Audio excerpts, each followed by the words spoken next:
Gusto mo talagang laglagan? Gusto mo i-reveal ko na mula 2013 kung sino po yung kabit nyo, Tito Sen? Anjo Eliana, hindi na ibubulgar ang mga naging babae ni Tito Sotto at Vic Sotto. Matunag ngayon sa social media ang pangalan ng komedyante, at dating Itbulaga host na si Anjo. 21 years siya sa Itbulaga. At sa kasagsagan ng pandemya ay nawala na ito sa noontime show. Saan ba nagsimula ang away nila, at bakit hindi na ibubulgar ni Anjo ang mga nalalaman niya sa mga naging babae ni Tito at Vic Sotto? Sa vlog niya, ay tinitira nila ang mga kapalpakan ng kasalukuyang administrasyon. At dahil dito napag-usapan nila si Senator Tito Sotto, bilang kaalyado ng gobyerno.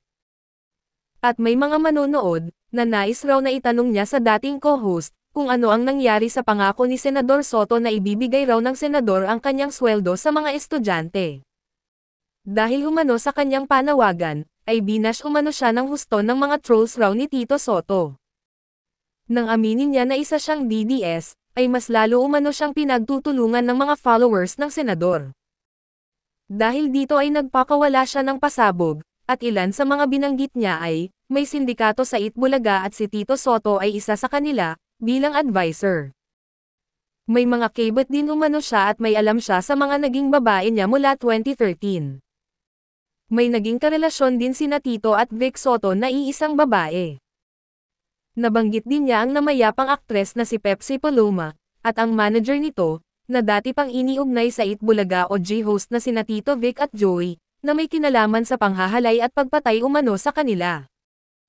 Dahil sa mga mabigat na pasabog ni Anjo, ay hinihintay ng mga netizens, ang malaking anunsyo niya sa pagsiwalat sa mga tinatagong baho umano ng senador. Ngunit ayon sa pep.ph, ay nakausap umano nila si Anjo Eliana.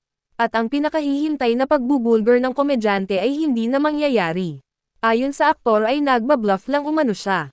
Anya, ay nag-usap sila ng mga nakababatang kapatid ni Tito na sina Vic at Maru Sotto kahapon, November 3, 2025.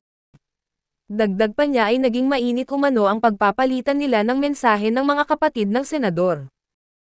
Pero sa huli, ay napagkasundoan daw nilang magkaroon ng ceasefire. Sa pag-uusap umano nila ay nagagalit ang magkapatid, at naiintindihan umano niya dahil kapatid sila. Saad pa ni Anjo ay, sabi ko, binabanatan ninyo ako, nananahimik ako dito sa vlog ko. Hindi naman ako naninira, bakit ako ang binabanatan ninyo? Kapag bamanat ang bashers, below the belt. Sa pag-uusap nila ay naitanong ni Anjo kung ano ba ang gusto nila. Anya, gusto ba ninyo na manahimik na lang ako? Ayon sa mga kapatid ni Tito Sotto ay wala naman daw troll si Tito Senador pero hindi siya naniniwala. At para matapos na ang kanilang diskusyon ay napag-desisyonan ni Anjo na manahimik at hindi na raw siya nag-vlog. Ang napagkasundoan nila na mag-ceasefire. Pero hindi raw sila nag-sorry sa bawat isa. Anya, nagkasundo kami na wala na akong sasabihin tungkol kay Tito Senador. Saka sinabi ko naman sa kanila, namba-bluff lang ako.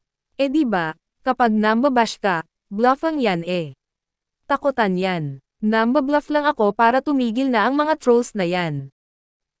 Na-appreciate umano niya ang pag-reach out ng magkapatid na si Vic at Maru. Sa panig naman ni Senador Tito Sotto, bago pa nag-usap si Vic, Maru at Anjo, ay sinabi na ng senador na ayaw na raw niyang patulan si Anjo. Anya, hindi ko napapatulan. Huwag niyong pansinin at nagpapapansin yan. Pati ba naman showbiz at paninira papatulan natin?